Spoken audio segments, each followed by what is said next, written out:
फरमाते हैं कि मैं ना मजदूर लेने गया, बगदाद के चौक में मजदूर बैठे होते थे, तो मेरी उन मजदूरों में से ना एक नौजवान बच्चे पे नजर पड़ी।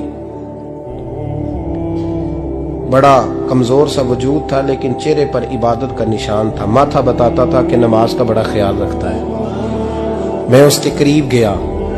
चेहरे भी बड़ा कुछ बताते हैं ना, चेहरों में भी बड़ी रानाई होती है। फरमाते हैं मैं करीब गया, मैंने उसको कहा बेटे मजदूरी करोगे? तो कहने लगा मजदूरों में बैठा हूं तो हुजूर मजदूरी के लिए ही तो बैठा हूं। तो मैंने कहा कि चलो फिर। कहने लगा नहीं मेरी कुछ शर्तें।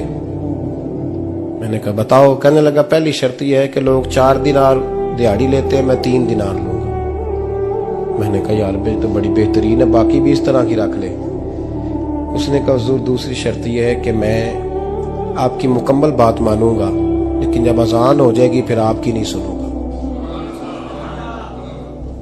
तीसरी बात उसने ये की कि हुजूर मैं आपके घर में काम करूंगा पर आपके किसी सवाल का जवाब नहीं दूंगा। कहते मैंने कहा यार तू बड़ा अजीब है, शर्तें तो मालिकों की होती हैं। कहने लगा जी बहरहाल मैं शर्तें लगा के जाता हूं। फरमाते मैं उसे घर ले आया,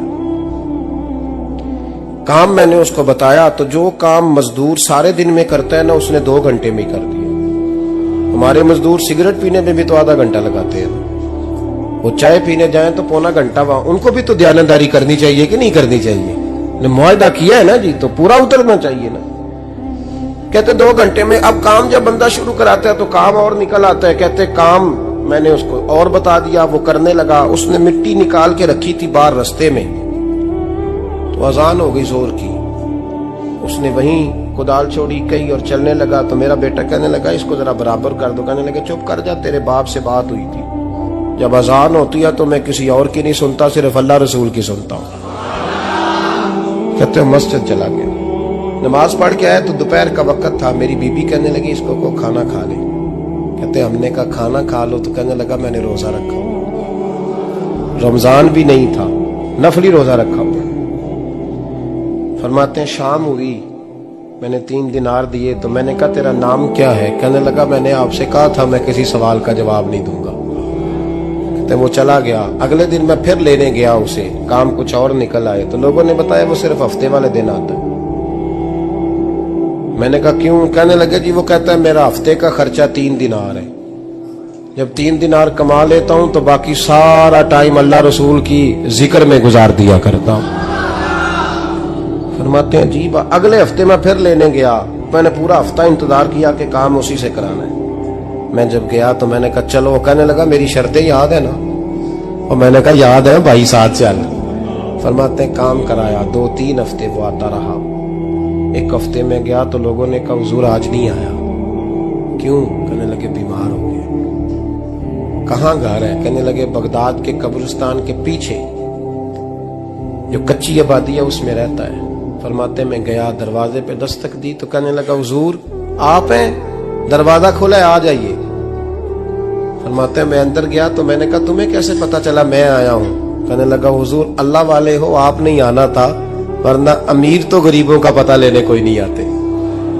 कहते मैं करीब गया तो कहने लगा मैं आपका इंतजार कर रहा था, तेज बुखार है, तप रहा। जेब से कुछ पैसे निकाले, कहने लगा ये पैसे रख लें। एक अंगूठी निकाली, कहने लगा हुजूर आज रात को मेरा इंतकाल हो जाएगा, इन पैसों का कफन खरीद के सुबह जनाजा पढ़ के मुझे दफन कर देना, और जब दफन करो तो ये अंगूठी लेके असर के बाद हारून रशीद के पास जाना। आप उसे कहना मैंने मिलना है, पर वो आपको टाइम नहीं देगा। आप उसको आवाज दीजिएगा कि तेरी एक अमानत है मेरे पास, फिर वो आपसे मिलेगा तो अंगूठी दे दे, फिर आप मेरी तरफ से फारिग हैं। हजरत फरमाने लगे तेरा नाम? और कहने लगा हुजूर वक्त थोड़ा है, आज रात मैंने जाना है, बड़ी लंबी माफी मांगनी है रब करीम से, अगर मुनासिब समझे तो मुझे अपने रब से तन्हाई कर दे। फरमाते हैं मैं आ गया, पर उसकी बातों ने मुझे सारी रात सोने नहीं दिया। फरमाते हैं सुबह बड़ी मुश्किल से सूरज निकला, मैं गया दरवाजे पे हाथ रखा तो दरवाजा खुला हुआ था। अंदर दाखिल हुआ तो खुशबुएं मेरा इस्तकबाल कर रही थी। जब चेहरे से कपड़ा हटाया तो उसका तो इंतकाल हो चुका। इंतकाल हो चुका है, ऐसे है जैसे किसी का दीदार करके सोया। कहते मैं तो 2 आदमी ले गया था जनाजे पे, पर पता नहीं दुनिया किधर किधर से आई, कहां कहां से। अखां जदों मीटियां जमाना मैनू रोवेगा, अपना ते अपना बेगाना मैनू रोवेगा। फरमाते हैं मैं तो 2 बंदे ले गया था, पर पता नहीं मखलूक कहां कहां से आई। जनाजा पड़ा, दफन किया। हारून रशीद के पास में असर के बाद गया, मैंने बुलाना चाहा पर बादशाह था, मेरी तरफ देखा ही नहीं। मैंने उसको कहा तेरी एक अमानत मेरे पास है। फरमाते हैं वो मुझे कोने पे ले गया, क्या बात है, कमरे में बुलाया, मैंने अंगूठी दी। हारून रशीद तो चीखे मारने लगा, कहने लगा अंगूठी वाला कहाँ है? मैंने कहा वो तो इंतकाल कर गया। कहने लगा मुझे कब्र पे ले चल। कहते मैं कब्र पे लाया तो वो लेट गया, तड़प के रोने लगा। मैंने कहा मेरा कलेजा फट जाएगा, ना उसने कुछ बताया ना तूने बताया, ये कौन था? तो हारून रशीद कहने लगा ये मेरा बेटा था।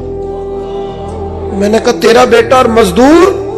कहने लगा हुजूर ये हजरत दाऊद ताई के पास बैठा करता था, उनका मुरीद था, मुझे रोज कहता था अब्बा तूने बड़ी दुनिया इकट्ठी कर ली है, मरते वक्त तुझसे टांगे समेटी नहीं जाएंगी, इतना हिसाब नहीं तू दे सकेगा।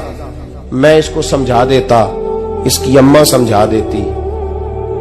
ये रोज हमें कहता छोड़ दो, आ जाओ अल्लाह रसूल की बारगाह में झुक जाएं। हम समझ। एक दिन ये चला गया, कहने लगा फिर तुम्हारा रास्ता और है और मेरा रास्ता और है। ये सोने की अंगूठी गलती से इसके पास रह गई, गलती से हीरे की अंगूठी चली गई। कहने लगा देखो मेरे बेटे ने आज वो भी वापस कर दी है।